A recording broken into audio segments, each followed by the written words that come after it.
class, I have told you earlier, it will be an interactive session.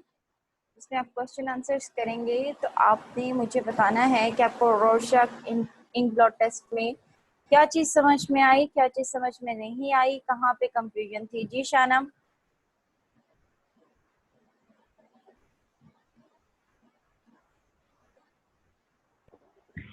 Yes ma'am.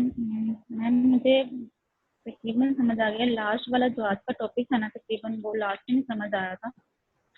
और अच्छा। ये मैं आपको रोशा इंक्लो टेस्ट, दरअसल मैम हम लोगों ने जो स्टार्टिंग में इंक्लो टेस्ट हमने भी कुछ किए थे कि हम लोगों ने एक बुक फाइल बनानी थी। हम लोगों ने एक इंक प्लॉट खुद से ब्लॉट बनवाए थे हम लोगों ने खुद से, और बच्चों से इसके बारे में डिस्कस किया था।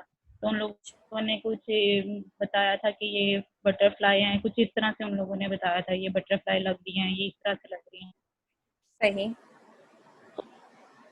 तो ये इस तरह से मुझे कुछ इसके बारे में इस तरह से कुछ पता भी है। और ये इसके बारे में ये हिस्ट्री नहीं पता था कि ये किसने बनाया था, वो भी पता चल गया। तो मैम वो लास्ट जो कोडिंग, लेकिन मैं एक चीज आपको यहाँ पे क्लियर कर दूं कि जो रोशक के जो टेस्ट हैं वो आप सिंपली उस तरह से नहीं कर सकते कि एक पेज को फोल्ड किया, उसके अंदर आपने एक थ्रेड रखा और उसको आपने इंक से डिप करके और आपने खींचा होगा और वो जो भी इमेज आया होगा आपने उस इमेज को इंटरप्रेट कराया होगा। होपफुली ऐसा ही हुआ होगा। नो मैम, बस हमने एक इंक का एक ड्रॉप फेंका था कागज के ऊपर, उसका हमने बाद में फोल्ड कर दिया था दरमियान से। तो खोला था तो वो तकरीबन एक जैसा दोनों साइड उसकी इक्वली आई थी। तो वो इस तरह से कुछ बना था। लेकिन ये डिफरेंट है कि इसमें 10 कार्ड दिखाने हैं। तो मैं सिर्फ इस बारे में कह रही हूँ कि मुझे सिर्फ इस तरह की जानकारी है कि शायद कोई दूसरे के बारे में, बच्चों का ज़हन पढ़ने के बारे में कितना से होता है। तो ये हिस्ट्री इसकी थी कोई डिफरेंट, तो मैं वो पढ़ रही थी आज। तो लास्ट में जो कोडिंग मेथड था ना, कोडिंग में मैम मुझे सिर्फ लास्ट में नहीं समझ आया था, वो जो इसके 3 अच्छा, जो स्टेप्स थे। पहले आपको एक लेक्चर था कार्ड्स का इंट्रोडक्शन से रिलेटेड, कार्ड के इंट्रोडक्शन यस में देयर मैम, वर 10 कार्ड्स, ठीक है, जो कि 10 कार्ड। बायलैटरल सिमेट्रिकल थे, ठीक है। और उसके यस मैम। बाद हमारे पास बायलैटरल सिमेट्रिकल के बाद हमारे पास जो दूसरी चीज थी वो ये थी कि वो 10 कार्ड सारे के सारे, एज्यूम तो हम ये करते हैं कि शायद वो सारे ब्लैक एंड वाइट होंगे, लेकिन उसमें से जो लास्ट 3 कार्ड्स हैं दे आर कलर्ड वन, ठीक है। और यस मैम। इसके अलावा हम लोगों ने अगली दफ़ा पढ़ा था, जो सेकेंड लेक्चर था that was related to administration. अब यस मैम। बेसिकली आपने लेक्चर्स में भी सुना होगा कि जो रोर्शक था वो बेसिकली बड़ी जो रोर्शा है उस वो एट द अर्ली एज उसकी डेथ हो गई थी एट द एज ऑफ 38। अब इसने कार्ड्स डेवलप किए थे, ये वाले 10 कार्ड्स, और उसके बाद वो जब स्टैंडर्डाइज करने की बारी आई थी at that time it was not like he was dead, he was not available to standardize the cards। तो इस वजह यस से मैम। स्कोरिंग जो उनसी वो बड़ी एम्बिगुअस हो गई थी। जो स्टैंडर्डाइज स्कोर है कि स्टैंडर्डाइज प्रोसीजर है कि जी इस तरह से एडमिनिस्टर होगा, वो बड़ा एम्बिगुअस हो गया था। उसके लिए मैंने आपको बताया था कि एक्सनर का स्कोरिंग सिस्टम, कॉम्प्रिहेंसिव सिस्टम इस्तेमाल किया जाता है जिसके थ्रू एडमिनिस्ट्रेशन होती है और जिसके थ्रू स्कोरिंग होती है। तो यस मैम। एक्सनर ने बेसिकली 5 पहले जो ऑलरेडी एग्जिस्टिंग स्कोरिंग सिस्टम थे उनमें से बेस्ट जो उनकी पोस्टुलेट्स थे, जो उनके जो बेस्ट उनका उसको लग रहा था, उसने उन सारों को कंबाइन करके तो एक कॉम्प्रिहेंसिव स्कोरिंग सिस्टम बनाया था। सो 75% जो यूनिवर्सिटी ग्रेजुएट्स हैं, काइंडली आप अपना माइक म्यूट कर दें। उसके बाद जब क्वेश्चंस करने होंगे then I will ask. Okay, तो बेसिकली एक्सनर ने जो सा है वो कॉम्प्रिहेंसिव सिस्टम डेवलप कर लिया। कॉम्प्रिहेंसिव सिस्टम डेवलप करने के बाद उसमें उस एडमिनिस्ट्रेशन में दो फेजेस आ गई, एक रिस्पांस की फेज थी और दूसरी जो सी है इंक्वायरी की फेज थी।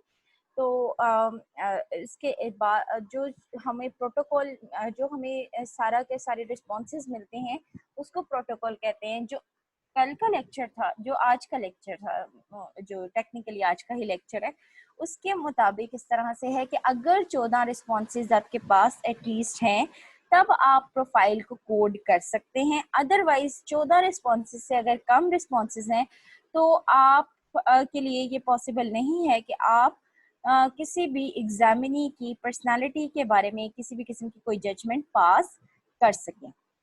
ओके, अब बेसिकली क्या है कि जो है ये कोडिंग का जो मेथड है इसमें 3 स्टेप्स आते हैं। 3 स्टेप्स मैंने जो आपको पहले कैटेगरीज को कोड किया जाता है। कैटेगरीज को कोड करने का मतलब ये है कि वो 10 के 10 कार्ड्स पे जो आपके रिस्पॉन्सेज हैं उसमें कैटेगरीज 7 कैटेगरीज हैं और इस तरह से कोडिंग की जाती है कि जी लोकेशन इसने पूरी तस्वीर को देखा, पूरी तस्वीर को देखते हुए रिस्पॉन्ड किया, इसने तस्वीर का कोई एक हिस्सा को देख के रिस्पॉन्ड किया, इसने इसकी जो डेवलपमेंटल एबिलिटी है वो किस तरह से है। जैसे कि एक डॉक्यूमेंट मैंने आपके साथ कोडिंग का शेयर किया था जिसमें कि बेसिकली ये कोडिंग की जो कैटेगरीज हैं उनको बड़े अच्छे तरीके से डिस्क्राइब किया हुआ है। इतनी डिटेल में आपको जाने की तो ज़रूरत नहीं है, लेकिन अगर आप जैसे कह रहे हो कि आपको समझ नहीं आया कि कोडिंग किस तरह से होगी, तो कैटेगरीज की कोडिंग किस तरह से होगी, तो बेसिकली जैसे लोकेशन के रिस्पॉन्सेज हैं तो अगर तो जो एम्प्लॉय है उसने सॉरी जो एग्जामिनी ने सारा का सारा इंटायर इंक ब्लॉट देखते हुए रिस्पॉन्ड किया तो हम उसको सिंबल देंगे W का। अगर एक फ्रीक्वेंटली आइडेंटिफाइड एरिया जो है उसको रिस्पॉन्ड किया है तो मतलब कि ज़्यादातर रिस्पॉन्सेज हमें उसी एरिया से रिलेटेड मिलते हैं तो हम जो सा इसको D की कोडिंग देंगे, कॉमन डिटेल रिस्पॉन्स देंगे। अगर फर्ज करें कि एग्जामिनी जो है वो किसी इंक ब्लॉट का एक ऐसा एरिया पॉइंट आउट करता है जो कि यूजुअली पॉइंट आउट नहीं किया जाता, मतलब कि अगर 100 लोगों से आप वही इंक ब्लॉट दिखाएं तो वो इस एरिया को पॉइंट आउट नहीं करेंगे, तो वहां पर आपको स्क्रीन शेयर हो रही है? Yes ma'am. तो अगर एक इनफ्रीक्वेंटली आइडेंटिफाइड एरिया को कोड करता है एग्जामिनी तो हम उसको capital D and small d ये वाला कोड देंगे। अगर जो एक पूरे कार्ड के ऊपर एक तो ब्लॉट है और एक साइड पे बाकी जो है इर्द गिर्द वाइट पोर्शन है, अगर वाइट स्पेस को जो है एग्जामिनी आइडेंटिफाई करता है उसके उसमें बताता है कि उसको क्या चीज दिख रही है, तो हम उसको एस कोडिंग करेंगे। ठीक है, तो कोडिंग में लोकेशन में हम इस तरह से कोड करेंगे। फिर हम डेवलपमेंटल क्वालिटी, ये हर कार्ड के रिस्पॉन्स की हम देखेंगे। ये 7 की 7 कैटेगरीज जो सी हैं हम हर कार्ड की देखेंगे। जैसे कि डेवलपमेंटल क्वालिटी में एक रिस्पॉन्स आता है दैट इज सिंथेसाइज्ड रिस्पॉन्स, जिसमें कि one or more objects are described as separate but related through position or movement। उसमें आपको सिंथेसाइज्ड रिस्पॉन्स में इस तरह से आप अगर आपका ऐसा रिस्पॉन्स आ रहा है कि वो मतलब एक इमेज के बजाय उसको 2-3 इमेजेस, 2-3 एनिमल ऑब्जेक्ट या 2-3 ह्यूमन बींग्स आपस में कनेक्टेड हैं, इस तरह से मतलब एक कहानी की फॉर्म में अपना रिस्पॉन्स देता है। तो जो है इसमें अगर फर्ज करें कि एक से ज़्यादा अगर ऑब्जेक्ट्स हों तो सिंथेसाइज्ड रिस्पॉन्स प्लस का साइन देंगे। अगर 2 से ज़्यादा ऑब्जेक्ट्स हों तब भी ये एक सिंथेसाइज्ड रिस्पॉन्स है। ठीक है, और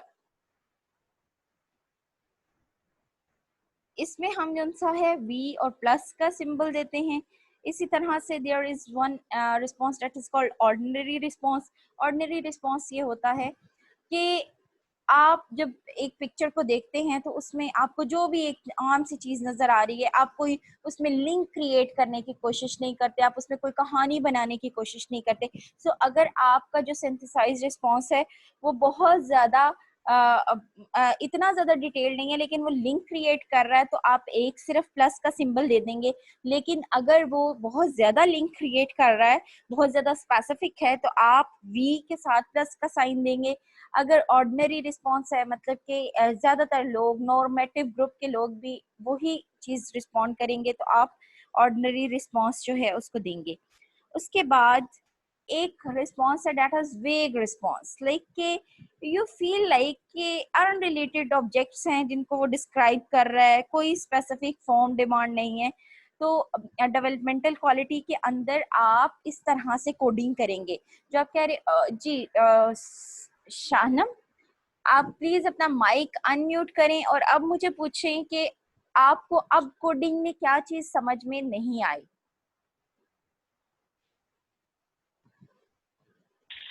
मैम आ गई है, और अच्छा, शायद अब मुझे एक वो सेकंड वाला कोडिंग का सेकंड वाला मेथड नहीं समझ आया था, वो भी आ गया होगा।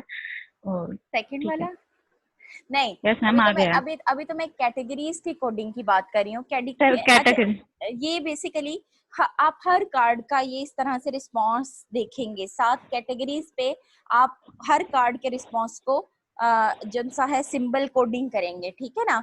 जैसे ठीक है। डिटर्मिनेंट्स में बेसिकली क्या है कि आपको लग रहा है कि जी कोई चीज मूवमेंट हो रही है, किसी किसी का कोई रिफ्लेक्शन पड़ रहा है, कोई कलर फॉर्म, कोई भी इस तरह की चीज, कोई फुल स्टॉप पीरियड्स, कुछ भी आपको जो आप इसके अंदर जो सा है डिटर्मिनेंट्स होते हैं कि वो बेसिकली बता रहे होते हैं कि इंक्वायरी फेज के अंदर डिटर्मिनेंट्स पता चलते हैं, बिकॉज इंक्वायरी फेज में आप क्वेश्चन करते हैं आपने ये रिस्पॉन्स क्यों दिया, एग्जामिनी से पूछते हैं आप कि आपको ये लग रहा है तो क्यों लग रहा है। और वो जब कहता है कि जी इसके ऊपर ये देखें यहाँ पे बादल सा बना हुआ है, या यहाँ पर ये देखें आंसू बना हुआ है, एट दैट टाइम ये जो चीजें हैं ये डिटर्मिनेंट्स के अंदर कोट होती हैं। या ये चीज मूवमेंट हो रही है, यहाँ पे कोई कलर है, यहाँ पे ये जो रेड कलर है, ये रेड ब्लॉचेस अगर नजर आ रहे हैं तो ये खून है। तो बेसिकली डिटर्मिनेंट्स ये हैं कि what what thing has determined the response of examinee, कि examinee का जो response है वो determine किस वजह से किया गया है, ठीक है। Yes ma'am. अच्छा जनाब, ये लेकिन अगेन आई विल से कि this is not very much important for you to know कि कोडिंग किस तरह से होती है, ठीक है ना। लेकिन आपको वो 7 कैटेगरीज जो हमने डिस्कस की, 7 कैटेगरीज वो जरूर पता होनी चाहिए। कौन सी वाली कैटेगरीज, वो मैं आपको बता देती हूँ कि आपको पता होना चाहिए कि एग्जनर का कॉम्प्रिहेंसिव सिस्टम इस्तेमाल किया जाता है, ठीक है। और कोडिंग करते वक्त जो हम करते हैं उसमें हमारे पास, आपके पास, आपको ये बहुत अच्छे तरीके से ये वाला टेबल बड़े अच्छे तरीके से, मैं अभी 1 मिनट स्क्रीन शेयर कर लूँ, आपको ये वाला टेबल बहुत अच्छे तरीके से आना चाहिए। मिनट, जो अब स्क्रीन शेयर हो रही है ये आपकी जो लेक्चर की रिकॉर्डिंग है उसके अंदर भी है कि आपने प्राइमरी कैटेगरीज को, जो ये 7 कैटेगरीज हैं, वो जो मैंने दूसरा हैंड आउट दिया है आपको पीडीएफ फॉर्म में, उसमें इन कैटेगरीज की कोडिंग वगैरह बताई हुई है कि किस तरह से आपने कोड करना है, ठीक है, जो हम अभी डिस्कस कर रहे थे। अच्छा, इन प्राइमरी, जब हम 10 कार्ड्स की इन 10 कार्ड्स को इन प्राइमरी कैटेगरीज पे रेट कर लेते हैं, वो जो रिस्पॉन्सेज हैं नोट कर लेते हैं, उसके बाद फिर हम क्या करते हैं, रेशियोज निकालते हैं, परसेंटेजेस निकालते हैं, कंक्लूजन्स निकालते हैं, डेरिवेशंस निकालते हैं कि कितनों पे इसने ऐसा कोड किया, कहाँ पे इसके डिटर्मिनेंट्स सेम, मतलब कि जैसे कोड एक तस्वीर का दूसरी तस्वीर का 10 तस्वीरों का जो कोड है, अगर फर्ज करें कि 10 तस्वीरों पे ही जो एग्जामिनी है उसमें से 3 तस्वीरों पे उसने फुल इंक ब्लॉट को देखते हुए रिस्पॉन्ड किया, तो उसका कोड, मतलब कि हम कोडिंग की परसेंटेजेस निकाल के तो 6 चीजें फाइंड आउट करते हैं कि इसमें आइडिएशन कैसी है, मतलब कि इसकी आइडियोलॉजी, इसकी थिंकिंग पैटर्न किस तरह का है, इस पर्सन का अफेक्ट कैसा है, इसका यूजुअली मूड किस तरह का रहता है, मीडिएशन, जो एक किसी भी स्ट्रेसफुल सिचुएशन में रिस्पॉन्स किस तरह होता है, ये आपको मैनुअल के अंदर मिलता है। प्रोसेसिंग के ये बंदा प्रोसेस कैसे करता है, जैसे कोई कोई लोग बड़ा डीप प्रोसेसिंग करते हैं, उनको बड़ी माइनर डिटेल्स पता होती हैं। अगर फर्ज करें कि वो डिटर्मिनेंट्स में छोटा सा कोई पॉइंट ऐसा पॉइंट आउट कर देता है कि जो आप सोचते हैं कि ये इसको कहाँ पर नजर आया, तो इट मीन्स कि उसकी बड़ी डीप प्रोसेसिंग है। कुछ लोग जो सा है वो बस अपने उनके जो रिस्पॉन्सेज हैं वो इतने ज्यादा क्लियर नहीं होते, एम्बिगुअस होते हैं, तो इसका मतलब है कि उनकी प्रोसेसिंग शैलो है। इसी तरह से इंटरपर्सनल रिलेशनशिप्स के वो अब देखें, हमने बात की थी डेवलपमेंटल क्वालिटी की, कि हो सकता है कि उसको एक ही ब्लॉट के अंदर दो ऑब्जेक्ट्स रिलेटेड नजर आए। So relationship of two objects, two और more objects basically show the relation, the interpersonal relationship strength, ठीक है ना। तो कनेक्टिविटी वो कितनी ज्यादा उस इंडिविजुअल के अंदर है, वो कितना ज्यादा इंटरपर्सनल रिलेशनशिप पे फोकस्ड है, कितना ज्यादा उसके नजदीक इंटरेक्शन एंड रिलेशन जो सा है वो मैटर करता है। इसी तरह से सेल्फ परसेप्शन, सेल्फ परसेप्शन भी इसी जैसे कि डिटर्मिनेंट्स में अगर देखा जाए, तो अगर कोई इंसान ये कहता है कि आई फील लाइक कि ये जो चीज़ है ये चीज़ इस तरह से शो हो रही है and I am very much confident कि यही चीज़ है जो मैं बता रहा हूँ, तो इट मीन्स कि उसकी सेल्फ परसेप्शन या सेल्फ एस्टीम बहुत ज़्यादा हाई है। सो ये जो पहले तो हमने किया बड़ी स्ट्रक्चरल समरी, पहला हमने चीज जो प्रोवाइड की दैट वो स्ट्रक्चरल समरी के जो है जो भी उससे इंफॉर्मेशन दी उसको हमने कोड कर लिया। अब उस कोड के अंदर की इंटरप्रिटेशन जब आपने निकाली तो वो 6 लेवल्स पे निकाली कि how is the ideation of the individual, how is the effect of the individual, what is the mediation strategy of the individual, how is the processing of the individual, how is the interpersonal relationship of the individual, how the individual self perceive himself, ठीक है, और herself।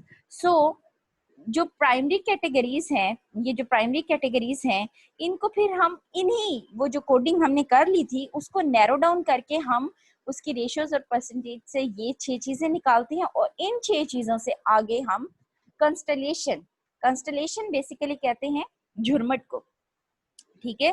तो basically हम इनमें से देखते हैं कि अगर किसी का नेगेटिव इफेक्ट आ रहा है, सैड इफेक्ट आ रहा है, ठीक है, उसके बाद उसकी मीडिएशन पुअर आ रही है, आइडिएशन सुइसाइडल आइडिएशन आ रही है, self perception low self esteem आ रही है, पुअर इंटरपर्सनल रिलेशनशिप्स आ रहे हैं, तो हम इनमें से इनको किसी भी इंडेक्स पे जो भी हमें लगता है, जैसे फर्ज करें कि 4 इंडेक्सेस हैं हमारे पास depression index, perceptual thinking index, coping deficit index and hypervigilance index.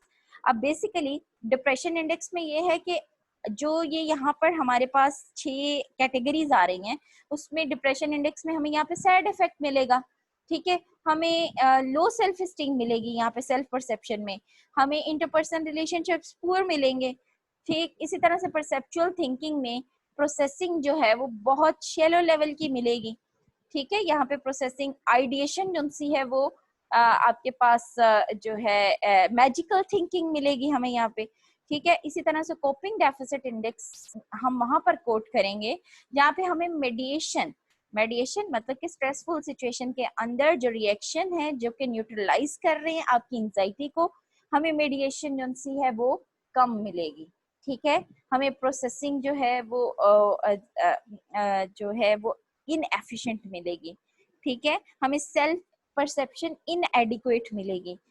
इसी तरह से hyper vigilance index, hyper vigilance index में आपको एंक्शियस पर्सनालिटी मिलेगी, एंक्शियस मूड मिलेगा, मीडिएशन जो सी है वो पुअर मिलेगी।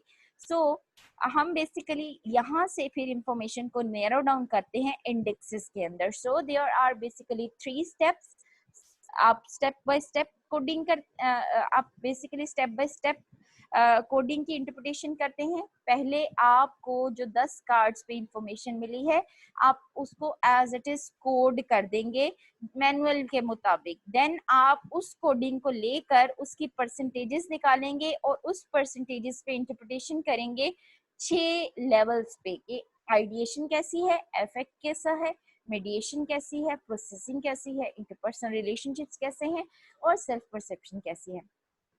जब आप इसको इंटरप्रेट कर चुके होंगे तो एट दैट टाइम आप किसी भी एग्जामिनी के प्रोफाइल को इन इंडेक्सेस पे बेसिकली रेट करेंगे।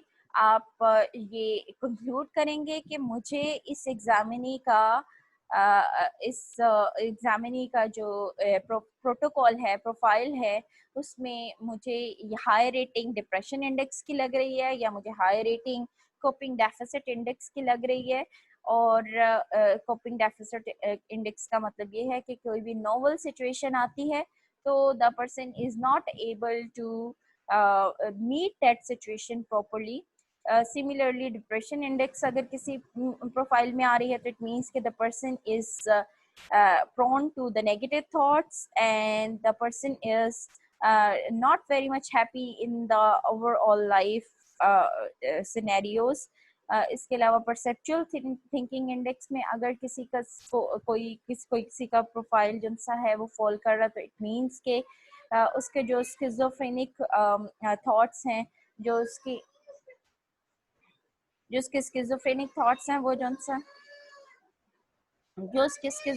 थॉट्स हैं वो बहुत ज़्यादा हैं। इसी तरह से हाइपर विजिलेंस इंडेक्स के उसके अंदर पर्सनालिटी बहुत ज़्यादा एंक्शियस है।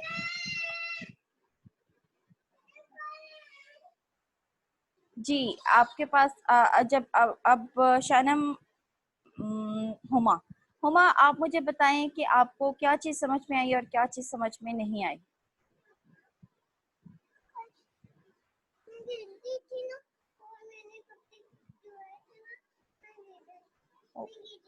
ओके मैंने ओके बेटा। जी हुमा। मैम उनका माइक ही नहीं ऑन है, वो उससे आवाज भी नहीं शायद गई है। जी शानम आप बताएं आपको समझ में आई कोडिंग? यस मैम समझ आ गई है। अब मैं क्वेश्चन करूं? Yes ma'am. अच्छा मुझे ये बताएं कि रेशियोज और परसेंटेज किस चीज़ के हम निकालते हैं? रेशियो परसेंटेज मैम हम लोगों ने प्राइमरी कैटेगरी निकाली है कि लोकेशन, हम लोगों ने जो लोकेशन, डेवलपमेंटल क्वालिटी और डिटर्मिनेंट्स वगैरह जो निकाले, हमने 7 जो हमने कैटेगरीज निकाली थी उनकी हमने आकर उससे रेशियोज वगैरह निकाले कि उसका आइडिएशन कैसा है, उसका अफेक्ट कैसा है, मेडिएशन कैसी है, प्रोसेसिंग कैसी है और इंटरपर्सनल कैसा है उसका, और सेल्फ परसेप्शन कैसी है उसकी। इस बारे में हम रेशियो देते हैं, उसके आगे स्टेटमेंट देते हैं कि ये बंदा की थॉट्स कैसी हैं, उसकी ये वाली चीजें हम लोग आगे डिस्क्रिप्शन में देते हैं। ओके ठीक है। अच्छा इस तरह से है कि मैं ये इस लेक्चर की रिकॉर्डिंग भी आपके साथ शेयर कर देती हूँ, ठीक है, ताकि अगर किसी को कोई कंफ्यूजन है तो वो जो है वो क्लियर हो जाए। और इसके अलावा अब आपका विस्क नेक्स्ट कौन सा है, विस्क के लेक्चर्स आपको मिल जाएंगे और विस्क पे डिस्कशन होगी। और जो लोग आज सेशन में अवेलेबल नहीं हैं उनको ये मैसेज कन्वे कर दें कि इसकी ऑनलाइन रिकॉर्डिंग होती है जो भी इंटरेक्टिव सेशन होता है। और ये कि आपकी जब आपके जीपीएस वगैरह उनके टुवर्ड्स काउंट होगी तो जाहिर है कि वो इवन कांट से कि the person was present because it is recorded ना। तो इसलिए थोड़ा सा विजिलेंट रहें, लापरवाही ना करें, ठीक है। तो इस तरह से है कि कल इंशाल्लाह हम विस्क के बारे में डिस्कस करेंगे। अगर रोशा के बारे में किसी भी किस्म का कोई क्वेश्चन है यू कैन आस्क। जी शाहनम के अलावा सोबिया आपका माइक काम कर रहा है?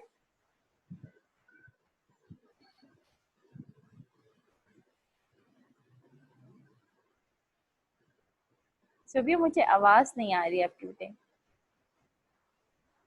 चलें ठीक है, अगर आपका माइक काम नहीं करना at least you are present and It's okay. You can ask me the question via WhatsApp even. If you feel like you are not understanding, तो आप लोग कर सकते हैं मुझे क्वेश्चन व्हाट्सएप के थ्रू। ओके जी, अल्लाह हाफिज़, अपना ख्याल रखिएगा।